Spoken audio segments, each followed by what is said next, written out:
Hello and welcome to Sophie & Co. I'm Sophie Shepard-Natze.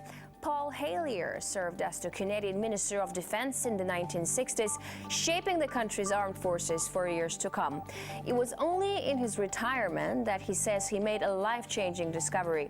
He became the first cabinet-level politician from a G8 country to publicly state that there is extraterrestrial life present on Earth. Is this an elaborate fantasy? Are aliens science fiction? Or is there something to claims of their existence? Extraterrestrial life. For ages, humanity has wondered, is there anything else in the cold darkness of space? Skeptics say there is no proof, but there have always been those who dared to dream. And some even claim to have seen things with their own eyes. Do aliens exist? Are they already here? Do they pose a threat or a chance for salvation? Honorable Paul Hellyer, former Minister of Defence of Canada, and he believes that life forms from space exist and are present on Earth. It's great to have you with us on our show. Why do you say that UFOs are as real as the airplanes flying over our heads? Well, because I know that they are. They've been, as a matter of fact, they've been visiting our planet for thousands of years. And one of the cases that would interest you most, if you give me 2 or 3 minutes to answer, is during the Cold War, 1961, there were about 50 UFOs in formation flying south from Russia to across Europe. And the Supreme Allied Commander was very concerned and about ready to press the panic button when they turned around and went back over the North Pole. So they decided to do an investigation, and they investigated for 3 years, and they decided that with absolute certainty that 4 different species at least, had been visiting this planet for thousands of years.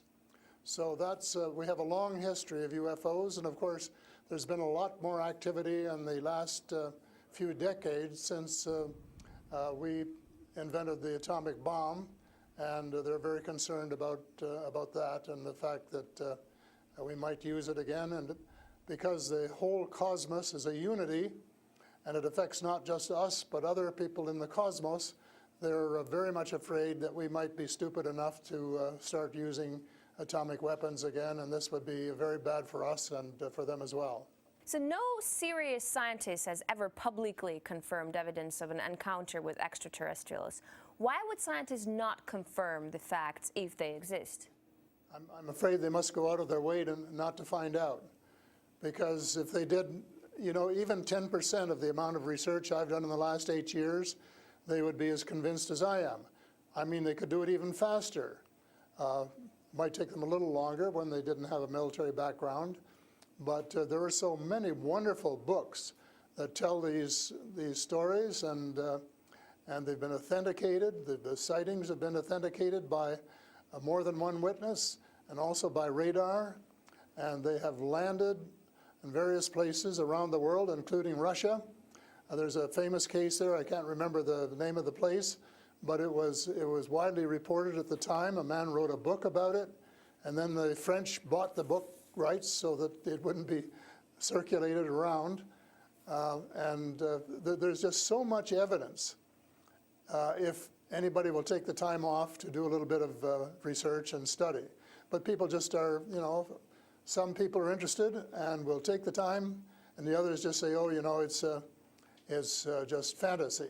Mm-hmm. But since I've been public on this subject, I get, probably 3 or 4 emails a week from all over the world from people who have actually witnessed sightings.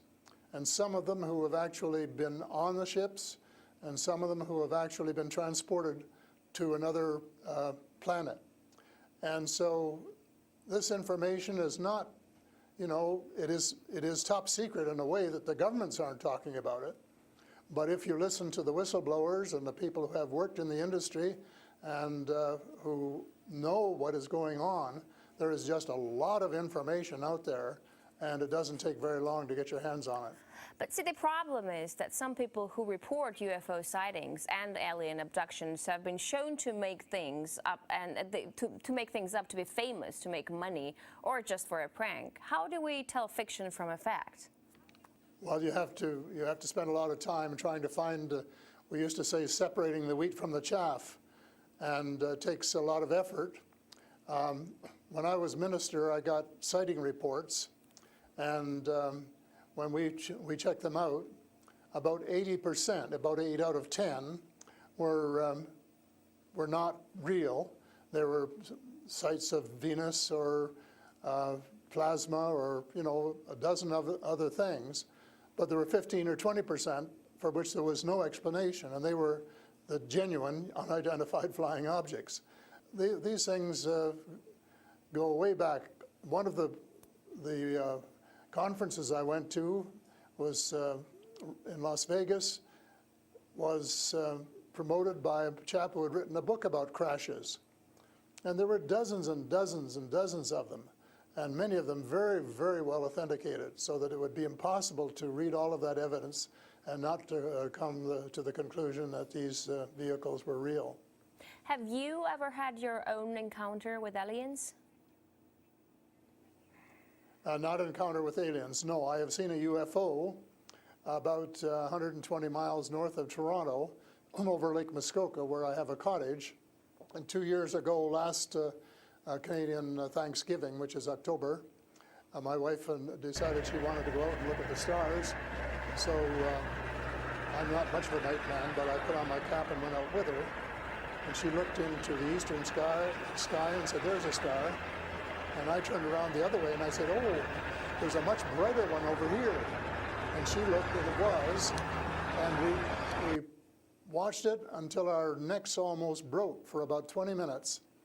And it was definitely a UFO, because it could change position in the sky by 3 or 4 degrees in 3 or 4 seconds. And I checked out, there were no satellites that could do that. The space station wasn't going by, and it isn't able to move that fast anyway. And there was no other explanation except that it was the real thing.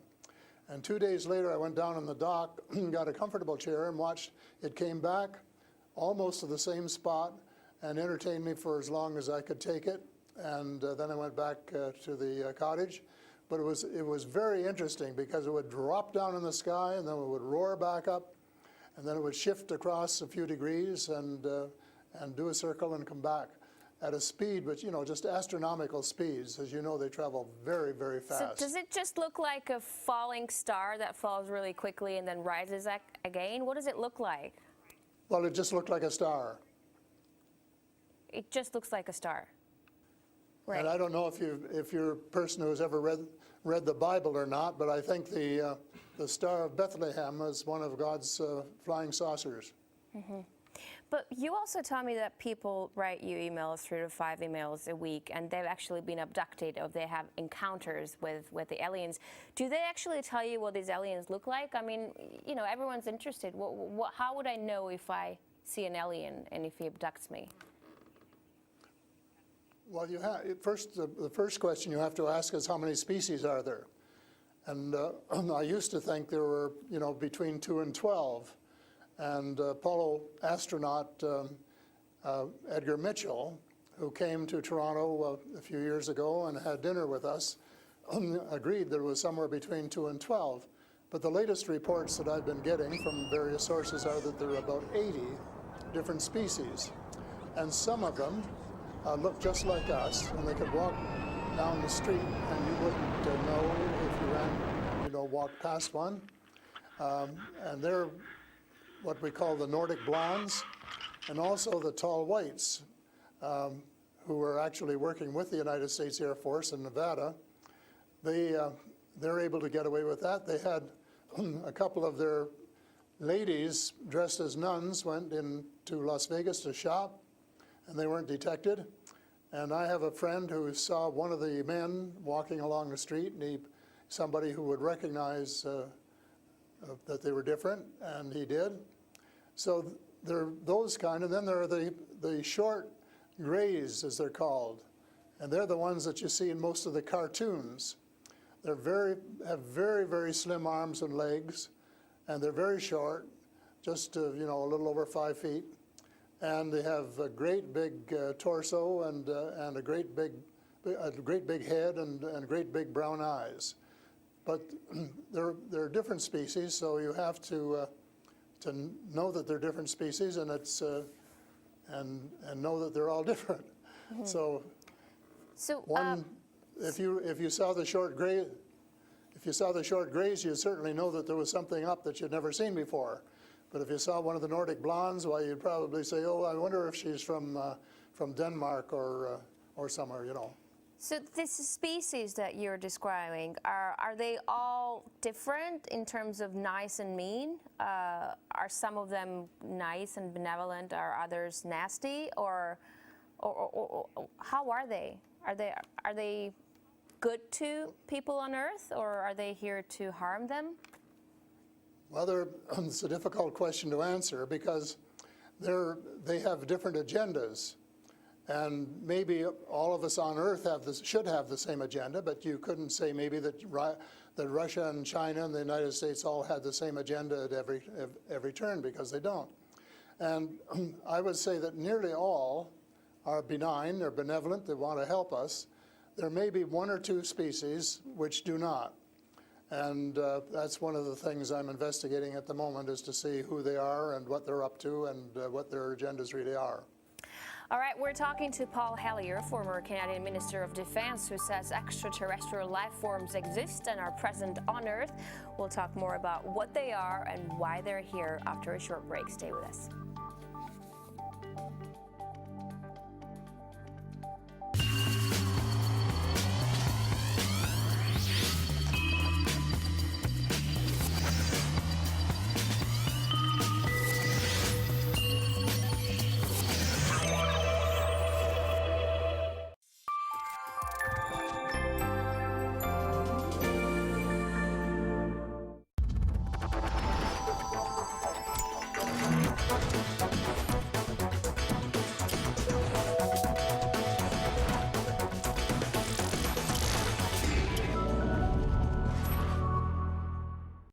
On their way to Antarctica, the crew of the Academic Fyodorov face many challenges.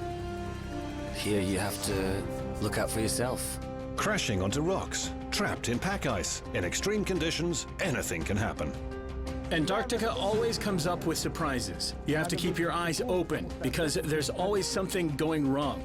The ship carries huge reserves of water, food, fuel, as well as helicopters and people able to survive extreme conditions. They're ready for anything, even an apocalypse. She's really an incredible ship. Calling all Antarctica stations. This is Academic Fyodorov. Radio check. Please respond.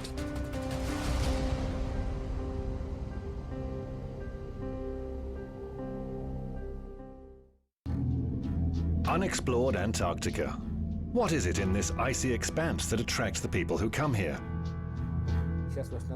Now I only go to the dacha and Antarctica. A new generation of polar explorers is coming. We have a new group of specialists here now. All of them are young. How are they going to get along with each other? I don't know. Who are they? I used to be a bureaucrat. Seriously. What adventures await in this mysterious land? Where do they live? What do they eat? And what are they actually doing in Antarctica?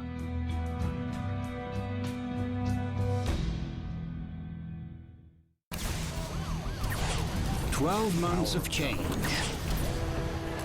The moments which redefine the world we live in. RT was there to bring you the full picture. Clash with the police. The police are holding their new envoy to close a camp that is a dark spot on America. Built the barricades which the police had taken down.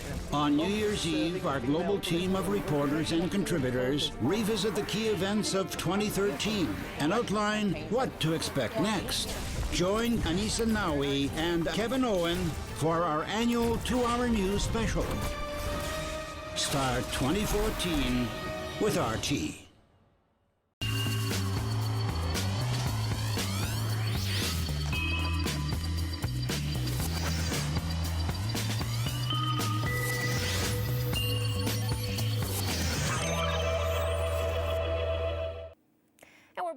Paul Hellyer, former Canadian Minister of Defense, to talk about extraterrestrial life forms. Great to have you back.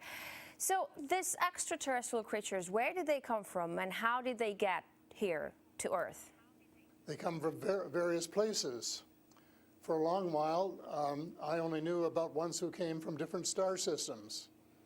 The Pleiades and Reta Reticula and several other star systems, but in the last few months I have met people who have made me aware of that there are some in our star system, and that there are actually extraterrestrials who live on a planet called Andromeda, which is one of the moons of Saturn, and that there are others on Venus and some on Mars, and that they may be interacting between themselves. I suspect that they are, because there is what is called a federation of these people, and they have rules. For example, one of the rules is that they don't interfere in our affairs unless they're invited to.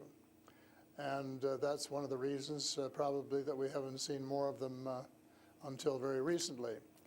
And so but what do you mean? There are a lot of people who want to interact with them. There are a lot of people who actually want to see them and know who they are. What, they need a special invitation to interact with us? What does it mean?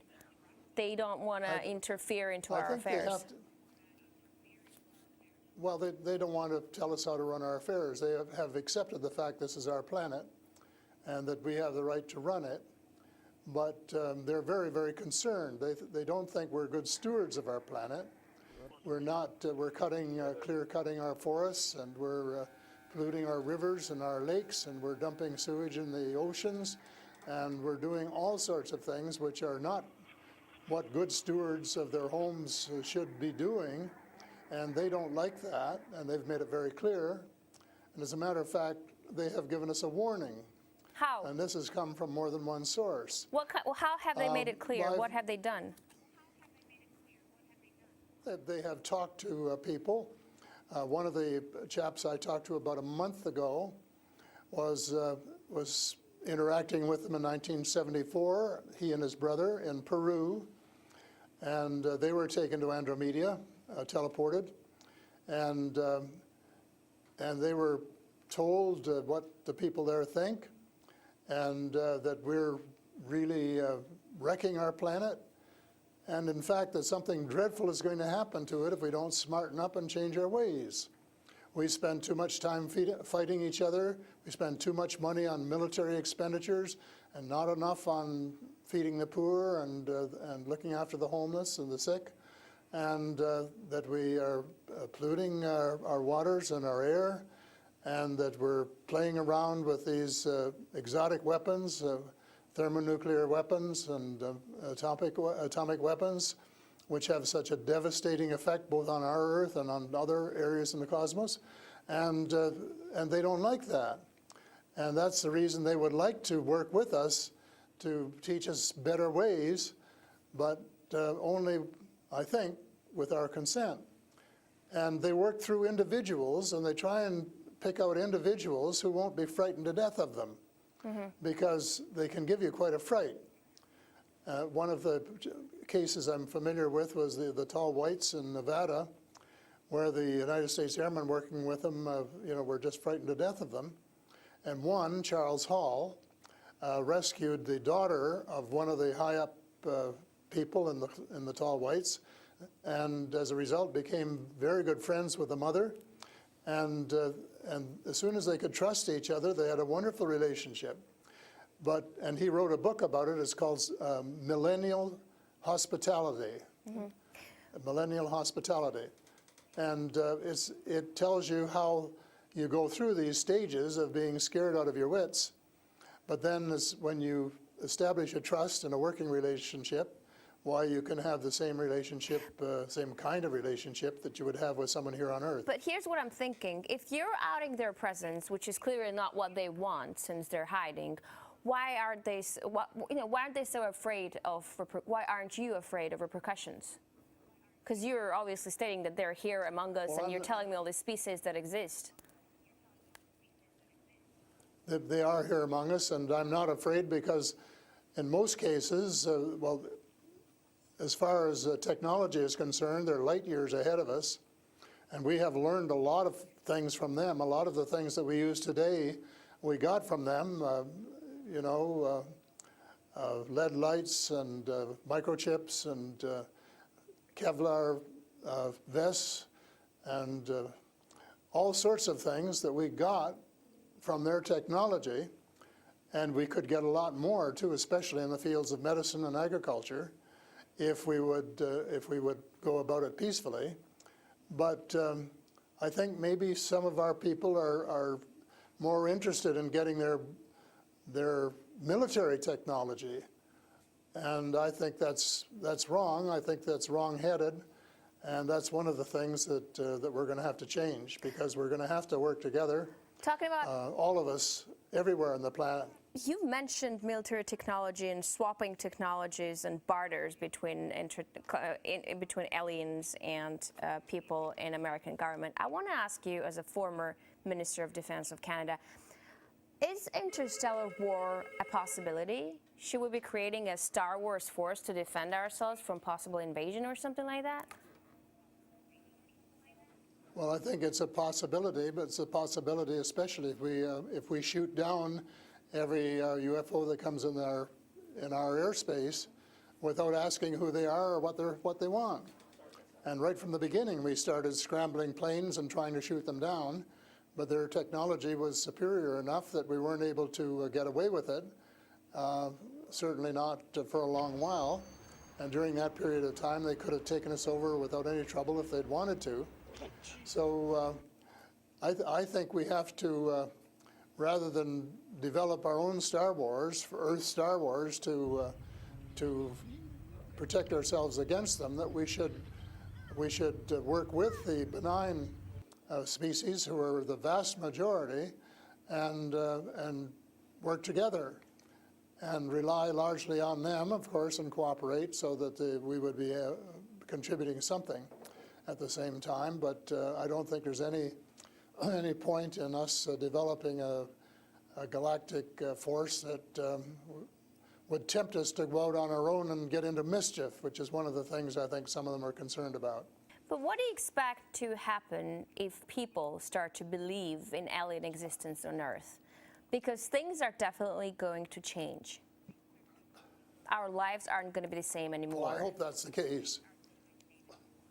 I hope that's the case, and I'm all for full disclosure, and I'm going to push very hard for full disclosure in the book I'm writing, and to give some reasons for it, things that we really have to know and have a right to know, and that our future as a species, and here I mean, you know, all of the species in the world, are potentially at risk if we don't figure out what's going on and work together to try and make life more amenable for all of us. But to work with our neighbors from other planets as well. But still, like, I'm thinking to myself, if they've been here for such a long time, as you say, and they're interested in helping humanity, as you say, why is our world such a mess? I mean, if you want to help someone, you just help someone. You don't wait for someone to invite you to help that someone, no? Well, I don't, you know, it's something that I think parents can sometimes say to their children, this is what you should do. But that doesn't mean the children are going to do it, does it? Because the cosmos is based on free choice. And we're given the option of making mistakes, of making wrong choices. And I guess what bothers some of us is we've made too many wrong choices and not enough right choices. So we're going to have to start switching our priorities and stop spending so much time and effort and weapons to kill each other or to dominate each other, and spending a lot more time on how to help each other to have a better life and a more just society, and a life which is healthier, and where the health care is better, and where the food distribution is better, and where the air is cleaner and the water is cleaner, and all of those things that are waiting to be done if we just get together and row, as we say, rowboat, row in the right direction, the same direction. And it's possible, but it's a tall order, and so far we haven't done it. My thesis will be that we have to do it, and we have to start doing it right away. Thank you so much for this interesting interview and insight on extraterrestrial life. That was Paul Hellyer, former Canadian Minister of Defense, who says aliens exist and live among us on Earth. That's all the time we have for today. I will see you in the next edition of Sophie & Co.